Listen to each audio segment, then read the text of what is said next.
الرحمن الرحیم، السلام علیکم ناظرین۔ عمران خان صاحب جو اتنا کچھ ہوا، اتنا تماشا ہوا پورے پاکستان میں ہوا، اور جو کہ اسلام آباد میں دیکھا گیا رات کو کہ اتنی مطلب ہے کہ اسلام آباد کے گرین ایریا میں وہاں پہ آگ لگائی گئی، وہاں پہ میٹرو اسٹیشن کو آگ لگائی گئی، وہاں پہ درختوں کو آگ لگائی گئی۔ اس سب کے باوجود عمران خان نے سب کو کہا کہ جی آپ ڈی چوک پہ پہنچ جائیں، لیکن ڈی چوک پہ پہنچنے سے پہلے ہی ایسا کیا ہوا کہ عمران خان صاحب ایک دم سے واپس لوٹ گئے، اور انہوں نے کہا کہ اب نیکسٹ ڈیڈ لائن دے دی کہ ایک ہفتے کے بعد، 6 دن کے بعد آپ فیصلہ اتنے میں کر لیں نئے الیکشنز کا، اسمبلیز کو ڈیزالو کرنے کا، ورنہ یہ ہے کہ میں پھر دوبارہ 20 لاکھ لوگ لے کے آؤں گا۔ اس کی کیا وجہ تھی، اس کے اوپر بھی بات کریں گے۔ اس کے علاوہ کس کس چیز نے کیا کیا امپیکٹ کیا، مطلب ہے کہ سپریم کورٹ کی جو فیصلہ تھا کل کا، تو اس میں کیا اس نے واقعی انکریج کیا یہ جو پروٹیسٹرز تھے ان کو وہ نکلیں، اور کیا عمران خان صاحب نے یہ جو اسلام آباد میں جو کچھ ہوا، جو جلاؤ گھراؤ ہوا، جس قسم کی ہم نے تماشا دیکھا، کیا اس میں عمران خان صاحب کی بھی کوئی رسپانسبلٹی بنتی ہے کہ نہیں؟ اور پھر جو انہوں نے اپنی سپیچ میں، جب آج صبح جو اپنی سپیچ دی، اور اس کے بعد جو انہوں نے کہا کہ بنی گالہ چلے جائے اسپیچ دینے کے بعد، اس سپیچ میں جو باتیں کی کہ عوام کو تقسیم، مطلب وہ تو عوام کو جوڑنے کی بات کر رہے ہیں کہ عوام کی تقسیم نہیں ہونی چاہیے، فوج کے بارے میں کہ جو فوج سے کنفرنٹیشن نہیں ہونی چاہیے، پولیس سے کنفرنٹیشن نہیں ہونی چاہیے، اور اس طرح کی باتیں کی، تو کیا ان باتوں کے کوئی گراؤنڈز تھے کہ نہیں تھے؟ اور وہ خود کیسے ان کو مطلب ہے کہ اگر کوئی کنڈیشن تھی یا ان کو اگر ڈیفائی کہیں کرتے رہے، تو اس کے متعلق تھوڑی سی بات کریں گے۔ اور پھر میں آپ کو یہ بھی بتاؤں گا کہ اس سارے کے بارے میں کل میری کچھ اہم لوگوں سے بات ہوئی، مطلب ہے کہ اسٹیبلشمنٹ کے کچھ اہم لوگوں سے بات ہوئی، تو وہ ان کی کیا فیلنگ ہے جو سب کچھ یہ ہو رہا ہے اس وقت، تو اس بارے میں تھوڑی میں بات کر لیتا ہوں۔ اور سب سے پہلے یہی والی بات کہ جی کل کے جو سین تھے، اور خاص طور کے اوپر ایک تو کل سارا دن جس قسم کا مطلب ہے کہ جی پی ٹی آئی کے پروٹیسٹرز اور پولیس کے درمیان جو مختلف جگہوں کے اوپر کنفرنٹیشن ہوتی رہی، اور کبھی ایک طرف آنسو گیس ایک طرف پتھراؤ، تو وہ بڑا قابل افسوس تھا۔ اور پھر یہ کہ جی آلدو بہت زیادہ نمبر کہیں سے بھی اتنا بڑا نمبر پی ٹی آئی کے لوگوں کا نہیں نکلا، لیکن عمران خان صاحب جو کے پی کے سے لوگ لے کے آ رہے تھے، تو وہ ایک ریزنیبل نمبر لگ رہا تھا، لیکن وہی بات، وہ لاکھوں والا نہیں تھا، وہ ہزاروں میں ہو سکتا ہے لیکن لاکھوں والا نہیں تھا۔ اور یہی بات جس وقت انہوں نے اپنا کنکلوڈ کیا، وہ ڈی چوک سارا دن کہتے رہے لوگوں کو کہ ڈی چوک پہنچے، مطلب ہے کہ سپریم کورٹ کے آرڈر کے باوجود کہ آپ نے ڈی چوک نہیں جانا، آپ نے H8 اور H9 میں اپنے آپ کا وہاں پہ اپنا جلسہ کر کے اور اس کو کنکلوڈ کر کے وہاں سے چلا جانا ہے، لیکن اس آرڈر کے باوجود عمران خان صاحب سب کو یہ کہتے رہے کہ آپ ڈی چوک پہنچے، ہم بھی ڈی چوک آ رہے ہیں، ڈی چوک پہنچتے ہیں۔ اور وہ بھی ڈی چوک آتے ہوئے انہوں نے رستے میں جنا ایونیو کے اوپر اپنا، نہ جانے کیا ہوا، کیا ریزن تھا کہ ایک دم سے انہوں نے جو کہ ایک بہت بڑا سرپرائز ان کے اپنے فالوورز کے لیے بھی تھا، ان کے اپنے سپورٹرز کے لیے تھا، ایک بہت بڑی تعداد میں، مطلب ہے کہ بہت بڑی تعداد سے مراد سینکڑوں لوگ یا فیو تھاؤزنڈز ایون ڈی چوک کے اوپر ان کا ویٹ کرتے رہے، لیکن ان کو پتہ لگا کہ عمران خان صاحب تو جنا ایونیو میں اپنی اسپیچ کر کے اور نئی ایک ڈیڈ لائن دے کے چلے گئے۔ اگر آپ نے یہ نئی ڈیڈ لائن دینی ہے تو یہ سارا کچھ مطلب ہے کہ اس حد تک اگر چلے گئے تو پھر نئی ڈیڈ لائن کی کیا ضرورت تھی؟ ابھی آپ وہی جو آپ پریس کر دیتے، یہ جو آپ کی اپنی ڈیمانڈ تھی، اور آپ پہلے بھی کہتے رہے کہ اس وقت تک اب آپ اٹھیں گے نہیں، اسلام آباد سے جائیں گے نہیں کہیں، جب تک کہ یہ کوئی تاریخ نہیں دے دیتے نئے الیکشن کا اور اسمبلی کو ڈیزالو کرنے کا۔ وہ سب کچھ تو نہیں ہوا، لیکن اینی ہاؤ اس کے باوجود عمران خان صاحب نے جب اپنی اسپیچ کو کنکلوڈ کیا، اور یہ جب یہ جو جنا ایونیو میں، تو اس میں انہوں نے جو کچھ باتیں کی، جو عوام کی تقسیم کی بات، تو کہ وہ عوام کی تقسیم نہیں چاہتے، عمران خان صاحب کا یہ کہنا تھا، اور یہ کہ جی وہ تو چاہتے ہیں کہ عوام ساری اکٹھی ہو۔ تو میں خان صاحب کو ویسے یہ کہوں گا کہ آئی وش کہ آپ، ظاہر ہے بھی آپ کا ایک ہفتہ آپ نے اگر دیا ہے، 6 دن بعد، مجھے نہیں پتا 6 دن بعد آپ نے واقعی واپس اسلام آباد آنا ہے کہ نہیں آنا، کال دینی ہے کہ نہیں دینی، لیکن کم از کم اس دوران یہ ضرور سوچیے گا کہ آپ کی پالیٹکس کی وجہ سے، خاص طور کے اوپر کیا پاکستان کی پالیٹکس میں ڈیوائسو پالیٹکس نہیں ہوگی بہت زیادہ؟ کیا نفرت اور دشمنی میں سیاست کو نہیں بدل دیا گیا؟ یعنی جو لوگ آپ سے ایگری کریں وہ تو یا ظاہر ہے محب الوطن بھی ہیں، وہ بہت اچھے لوگ ہیں، لیکن جو کسی بھی لحاظ سے آپ سے ڈس ایگری کریں، اور ان کا ضروری نہیں کہ تعلق نون لیگ سے ہو، پاکستان پیپلز پارٹی سے ہو، کوئی اگر انڈیپینڈنٹلی بھی اب کہے کہ نہیں میں آپ کی یہ جو چیزیں ہیں اس سے وہ ایگری نہیں کرتا، تو تو ایسا کیا ہے کہ وہ سارے کے سارے غدار ہیں، وہ سارے کے سارے اس ملک کے دشمن ہیں، وہ سارے کے سارے مطلب ہے کہ ایسے لوگ ہیں کہ جو چوروں اور ڈاکوؤں کے سپورٹر ہیں. تو یہ جو ہے اس کے اوپر عمران خان صاحب کو ضرور سوچنا چاہیے کہ وہ عوام کو ویسے جوڑ نہیں رہے. انہوں نے عوام میں جو تقسیم ڈالی ہے، اس تقسیم، یہ والی تقسیم ہم نے پاکستان کی ہسٹری میں کبھی نہیں دیکھی. اور اس کی آپ کے اپنے لوگ بھی یہی باتیں کرتے رہے. آپ کے اپنے ایک وزیر نے، جس وقت آپ کی حکومت تھی تو وزیر نے اسٹیبلشمنٹ سے رابطہ کیا کہ بہت ڈیوائسو پالیٹکس ہے، بہت نفرت ہو گئی ہے سیاست میں اور ایک دوسرے کو برداشت نہیں کیا جا رہا. تو اس بارے میں انہوں نے کہا کہ آپ فیسیلیٹیٹ کریں اور ڈائلاگ کروائیں اپوزیشن اور گورنمنٹ کے درمیان. آپ تو یہ جو اچھا، پھر اس کے ساتھ ساتھ انہوں نے ایک اور بات کی کہ فوج کے بارے میں بات کی، اور انہوں نے یہ کہا کہ جی فوج سے کنفرنٹیشن نہیں چاہتے اور پولیس سے کنفرنٹیشن نہیں چاہتے. پولیس کا تو چلیں نام ویسے لے لیا گیا، ان پولیس والوں بیچاروں کو تو ہمیشہ مارا جاتا ہے. اور جو بھی میں کہہ رہا ہوں، جو بھی پولیٹیکل پارٹی ہوتی ہے اپوزیشن میں، ان کا پولیس کے ساتھ تو بڑا ہی مطلب ہے کہ انفیئر وہ تعلق ہوتا ہے اور ایٹیٹیوڈ ہوتا ہے. اور میں تو ویسے پولیس والوں کو خراج تحسین پیش کرتا ہوں کہ گالیاں بھی بیچارے کھاتے ہیں، ڈنڈے بھی کھاتے ہیں، پتھراؤ بھی ان کے اوپر ہوتا ہے، سب کچھ ہوتا ہے. لیکن اس سب کے باوجود وہ بار بار وہ یہ ان کی اپنی رسپانسبلٹی ہے کہ کسی نہ کسی لحاظ سے لا اینڈ آرڈر مینٹین کیا جائے، تو وہ کوشش کرتے رہتے ہیں. جہاں تک عمران خان صاحب نے فوج کی بات کی، تو میں آپ کو بتاؤں کہ عمران خان صاحب نے انفارچونیٹلی اس کچھ عرصے میں، اور ان کے فالوورز نے، عمران خان صاحب نے خود اور ان کے کچھ لیڈرز نے اس قسم کا ایک بیانیہ فوج کے ٹاپ لیڈرشپ کے اگینسٹ بنایا کہ جی تاکہ فوج میں ایک تقسیم پیدا ہو. فوج کے کچھ لوگوں کو تو بالکل ٹارگٹ، آرمی چیف کو، D G I S I کو تو بڑا کلیئرلی ٹارگٹ کیا گیا، اور ان کے سوشل میڈیا میں تو خاص طور کے اوپر انتہائی گندی زبان استعمال کی گئی. اور یہ سارا کچھ اب دیکھیں، جب آپ کہتے ہیں کہ فوج آپ کی ہے اور فوج سے آپ یہ تو انتشار، وہ کہہ رہے تھے کہ جی یہ تو حکومت کی طرف سے یہ انتشار کی یہ صورتحال ہے کہ جس طرح سے تاکہ فوج اور عوام آمنے سامنے ہو جائے. میں آپ کو بتا دوں کہ جس قسم کا بیانیے چلے اور پی ٹی آئی کے لوگوں نے جس طرح کے بیانیے چلائے، جس طرح کی ویریفیکیشن کیمپین چلائیں کہ فوج انپریسیڈنٹڈ ہے، پاکستان کی ہسٹری میں کبھی اس حد تک نہیں، اس حد تک کوئی نہیں گیا. عمران خان صاحب نے خود جو ہینڈلرز کہا، مطلب ہے کہ ان کو فوج کی لیڈرشپ کو ہینڈلر کہا اس کانسپریسی کے لیے. وہ کہتے ہیں امریکہ نے کانسپریسی کی، وہ ہینڈلر تھے، اور انہوں نے پھر آگے سے پھر جو اسٹوجز کی بات کرتے ہیں کہ جی شہباز شریف، نواز شریف، وٹ ایور جن کا بھی نام لیتے ہیں. سو یہ جو الزام ہے یہ بہت سنگین الزام ہے فوج کی لیڈرشپ کے اوپر جو یہ عمران خان صاحب نے لگایا. انٹرفیرنس کا الزام ہمیں لگایا بھی جاتا رہا ماضی میں، اور وہ ایک حقیقت بھی رہی. اس کے اوپر ویسے مجھے اعتراض نہیں تھا، اور اس کے اوپر آپ بحث بھی کر سکتے ہیں اور ایک کنسٹرکٹیو کرٹیسزم بھی کر سکتے ہیں آپ اسٹیبلشمنٹ کے اگینسٹ. لیکن یہ جو کانسپریسی میں ان کو ہینڈلر والی بات کی، جی آپ نے تو امریکہ کے کہنے کے اوپر یہ کانسپریسی پاکستان میں کی، یہ بڑی ہی خطرناک بات ہے. اور اس میں آپ کو ایک اور بات بتاؤں کہ پی ٹی آئی کے لوگ ہو سکتا ہے مطلب ہے کہ عمران خان صاحب یا کچھ ان کے لیڈرز ہو سکتا ہے اس چیز سے مکریں بھی کہ کسی حد تک آگے جا کے، لیکن میں آپ کو بڑی ذمہ داری کے ساتھ بتا رہا ہوں کہ ان کے متعلق،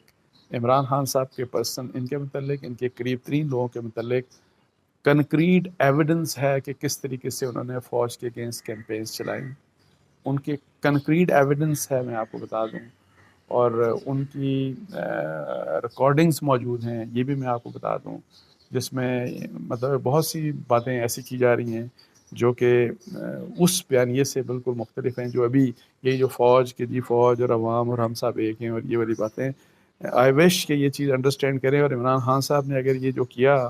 اور جو کہ پہلے وہ کبھی بھی نہیں کرنا چاہ رہے تھے، جب میری ان سے ملاقات ہوئی تھی جب وزیر اعظم تھے، اس وقت بھی وہ کہہ رہے تھے کہ میں یہ کام نہیں کر سکتا، اور فوج کی بات کہہ رہے تھے کہ فوج اگر ہماری ویک ہو گئی تو وہ کہتے ہیں میرے سے زیادہ امپورٹنٹ فوج ہے، فوج ویک ہو جائے تو پاکستان قائم نہیں رہ سکتا. یہ سارا کچھ، لیکن اس کے بعد انہوں نے کیوں کیا، اس بات کے اوپر ان کو سوچنا چاہیے، اور سوچ کے یہ دیکھنا چاہیے کہ کون لوگ ہیں جنہوں نے ان کو غلط مشورے دیے ان کے ارد گرد، ان کو آئیڈینٹیفائی کیا جانا چاہیے. اچھا،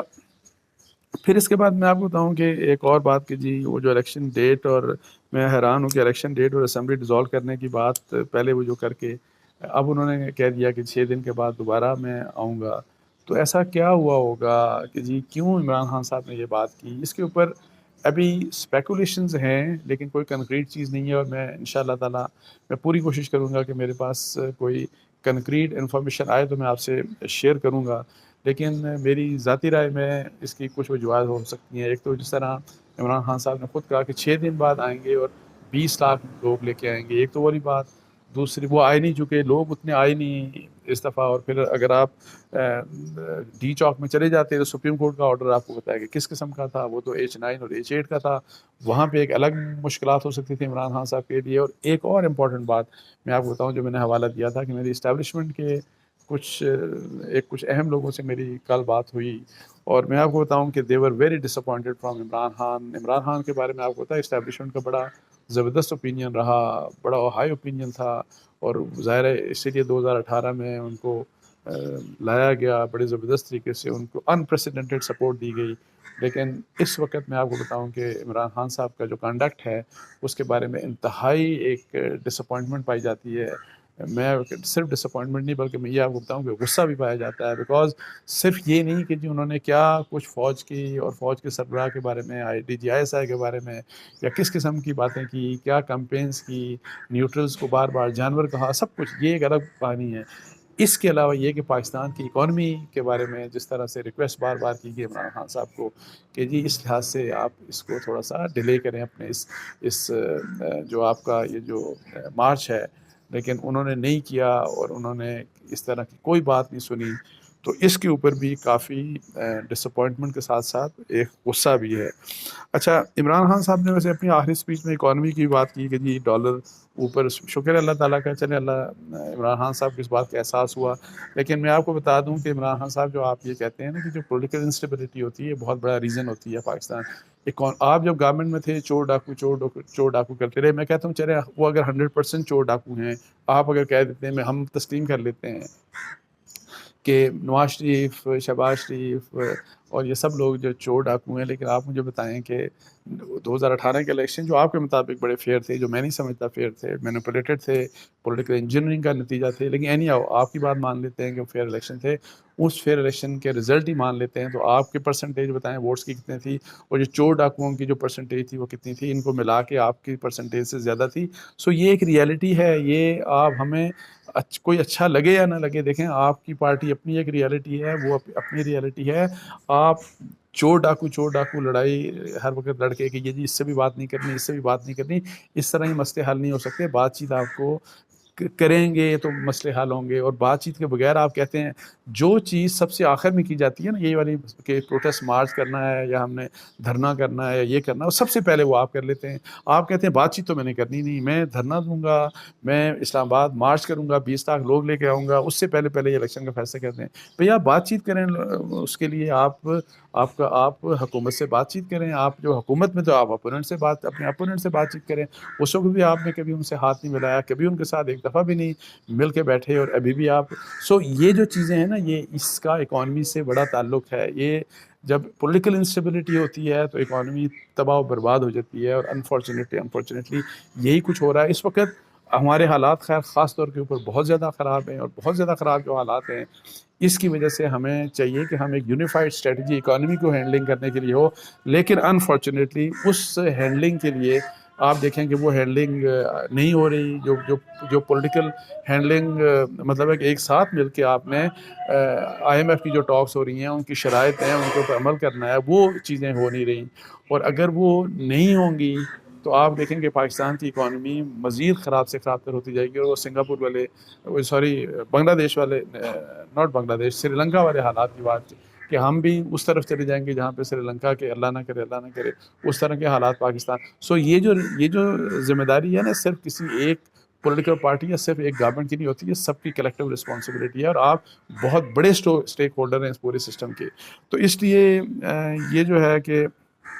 اب کیا ہوتا ہے. اچھا، بات چیت کے لحاظ سے میں آپ کو بتاؤں، کل میں نے بریک کی تھی، یہ خبر آپ کو بتا دیا تھا میں نے آپ کو کہ اسٹیبلشمنٹ کی کوشش سے اس میں PMLN نے ایک اپنا اینگل دیا تھا، جس سے میں ویسے انہوں نے یہ کہا تھا جی کہ PTI والوں نے اپروچ کیا اسٹیبلشمنٹ کو، پہلے PTI کے لوگوں نے اپروچ کیا PMLN کی لیڈرشپ کو کہ جی ہم سے بات چیت کریں، اور تاکہ، لیکن انہوں نے ان کو کہا کہ ہم آپ سے بات چیت نہیں کر سکتے. تو اس سے ڈس اپوائنٹ ہو کے، یہ PMLN کا بھی پوائنٹ ہے کہ انہوں نے اپروچ کیا اسٹیبلشمنٹ کو، اور پھر اسٹیبلشمنٹ کی بات چیت کروائی. میری اطلاعات یہ ہیں کہ یہ اسٹیبلشمنٹ کا اپنا انیشیٹو تھا، جس کے اوپر گورنمنٹ کے لوگوں سے بھی بات کی گئی ہے، اپوزیشنس کے لوگوں سے بھی بات کی گئی، اور کہ جی آپ مل بیٹھ کے یہ مسئلہ حل کریں. جس طرح کی پولیٹیکل انسٹیبلٹی ہو رہی ہے، جس طرح کے حالات ہم جا رہے ہیں، یہ پاکستان کی اکانومی کو تباہ و برباد کر دیں گے، اور چونکہ اکانومی جو ہے وہ پاکستان کی نیشنل سیکیورٹی کا ٹاپ موسٹ کنسرن ہے ایز پر دا پالیسی جو بنائی گئی تھی عمران خان صاحب کے زمانے میں ہی، تو اس سے وہ ڈیٹیچ نہیں ہو سکتے، اس سے فوج اور اسٹیبلشمنٹ ڈیٹیچ اپنے آپ کو نہیں کر سکتی. تو اس کے لیے وہ جو کل صبح میٹنگ ہوئی، پہلا جو ان کا راؤنڈ ہوا جس میں حکومت کی طرف سے بھی لوگ تھے کچھ، یہ جو اور ان کے بلکہ کولیشن پارٹنر یوسف رضا گیلانی صاحب بھی تھے، جس میں احسن اقبال صاحب بھی تھے، جس میں ایم کیو ایم کی بھی ریپرزنٹیشن تھی، اسد محمود صاحب، مولانا فضل الرحمان صاحب کے صاحبزادے وہ بھی تھے. یہ مختلف لوگ وہاں پہ تھے. اور دوسری سائڈ کے اوپر جو ہے وہ پرویز خٹک صاحب تھے، شاہ محمود قریشی صاحب تھے، اور اسد عمر صاحب تھے. سو ان کی پہلی انٹریکشن ہو گیا، پہلی ان کی بات ہو گئی، وہ انکنکلوسیو تھی. اب آگے یہ شاید دوبارہ سے ان کی میٹنگ ہو، اور میٹنگ میں کیا میں آپ کو بتا دوں کہ جو